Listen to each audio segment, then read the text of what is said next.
LPB itu tolong datang ke LP untuk Bapak mengambil surat lepas resmi.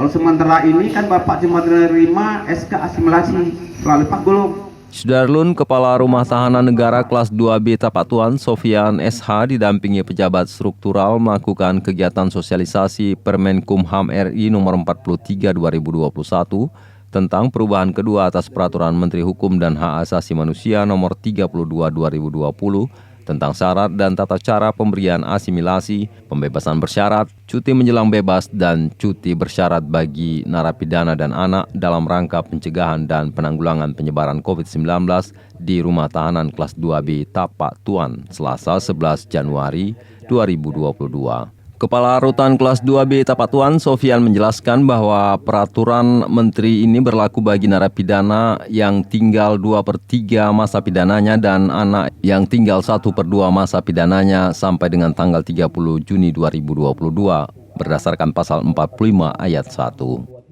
Sofian menegaskan bahwa pemberian asimilasi COVID-19 tidak diberikan kepada narapidana kasus tertentu seperti kasus korupsi, residivis, pencurian dengan kekerasan, namun diutamakan yang berkelakuan baik dan aktif dalam mengikuti program pembinaan keagamaan serta olahraga. Assalamualaikum warahmatullahi wabarakatuh. Saya Kepala Rutan Tapatuan bersama dengan Kapsusi Pembinaan Pak Kasmar dan KPR mensosialisasikan Peraturan Menkumham nomor 42 tahun 2021 tentang asimilasi COVID. Pada tahun ini lebih kurang tahap pertama kita perhitungkan sekitar 20 orang narapidana akan mendapat asimilasi rumah.